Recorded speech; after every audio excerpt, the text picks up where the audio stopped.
Daun layu di tengah gurun, nampak jalur pohon cemara. Tradisi Melayu turun-temurun, pantun diatur, pembuka bicara. Assalamualaikum warahmatullahi wabarakatuh dan salam sejahtera saya ucapkan. Nama diberi Nur Syazwani Aida binti Zulkifli dari Sekolah Menengah Kebangsaan Raja Puan Muda Tengku Fauziah. Ini adalah antara 5 buah buku yang telah saya baca, iaitu novel yang bertajuk Mencari Jalan Pulang, novel Hati Kita Satu, novel Hantaran Kasih Tuhan, Seorang Tua di Kaki Gunung yang merupakan hasil karangan Azizi Hadia Abdullah, iaitu sastrawan negara yang terkenal. Dan akhir sekali, Dilema Seorang Mata-Mata. Hadirin sekalian, saya yakin dan percaya tahun 2020 pastinya melakar sejarah yang baharu buat negara apabila kita terpaksa berhadapan dengan ancaman wabak COVID-19 yang melanda negara dan seluruh dunia. Walaupun begitu, kita bertindak dengan rasional dengan tidak mudah berputus asa menghadapi ancaman ini bersama-sama. Situasi ini menunjukkan sikap perpaduan dan sikap saling kerjasama antara pihak kerajaan dan rakyat Malaysia. Sebenarnya, sikap tersebut telah lama tertanam dalam jiwa dan hati masyarakat zaman dahulu yang berani mempertahankan negara daripada penjajah asing. Malah, ada yang sanggup berkorban harta dan nyawa untuk memastikan negara sentiasa aman dan harmoni. Hasil daripada tersebut, kita dapat menikmati kemerdekaan yang ada pada hari ini. Memetik kata-kata Perdana Menteri kita Malaysia yang pertama, iaitu Tunku Abdul Rahman Putra Alhaj atau lebih dikenali sebagai Bapa Kemerdekaan Malaysia. Merdeka itu sebenarnya ialah satu perkara yang susah untuk diperolehi. Melainkan, untuk mendapatkannya, kita mestilah memerlukan pengorbanan yang sebenar pengorbanan.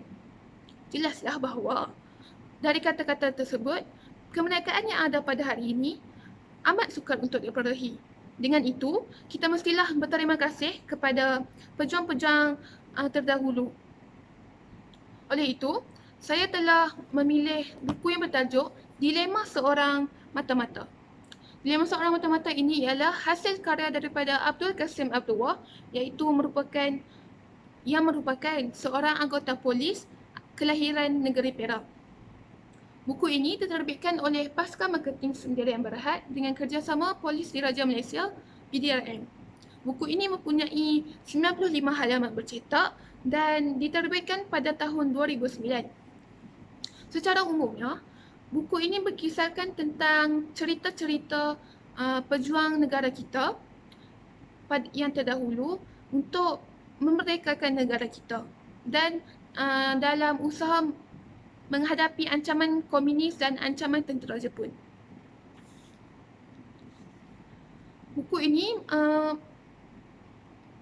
ini mengumpulkan beberapa buah kisah daripada zaman dahulu dan disatukan menjadi sebuah novel yang bertajuk Dilema Seorang Mata-Mata. Antara kisahnya ialah kisah seorang anak watan negara yang bernama Amin yang telah menyertai pasukan polis khas iaitu Special Constable. Amin merupakan Special Constable yang pada waktu itu jawatannya ialah sangat rendah daripada jawatan yang lain.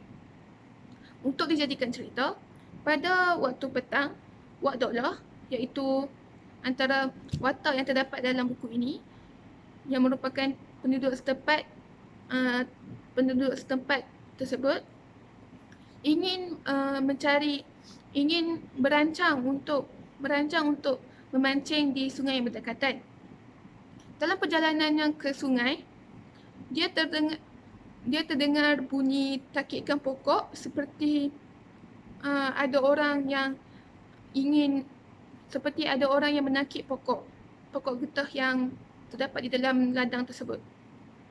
Pada awalnya, Wak Daulah bersangka bahawa bunyi tersebut datang daripada orang yang ingin mencari kayu api dalam ladang tersebut.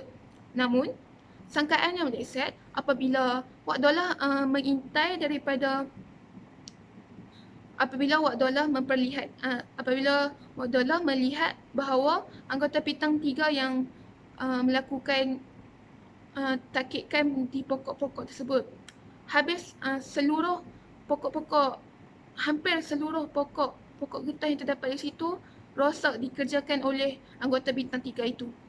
Anggota Bintang 3 itu setelah selesai, mereka pun beredar. Dengan itu, Pak Daulah berasa terkejut dengan tindakan tersebut dan segera membatalkan niatnya untuk memancing dan terus melaporkan kejadian tersebut kepada Special Constable yang bertugas pada waktu itu. Special Constable yang bertugas pada waktu itu ialah Amin dan rakannya. Apabila mendengarkan berita tersebut, Amin terus bergegas ke pejabat dan memberitahu pengurus ladang tersebut iaitu Tuan R.S. Boten. Tuan R.S. Boten berasa amat marah dan naik berang. Amin mencadangkan untuk mengarahkan jungle squad untuk mengendalikan hal tersebut. Namun Tuan R.S. Boten menolak cadangan tersebut dan ingin menyuruh askar-askar British yang mengendalikan kes tersebut. Tuan R.S. Boten bertindak semikian kerana ia tidak yakin dengan keupayaan jungle squad iaitu yang kebanyakan ahlinya ialah orang Melayu. Setelah seminggu daripada itu, askar British pun turun ke ladang tersebut untuk menjalankan operasi.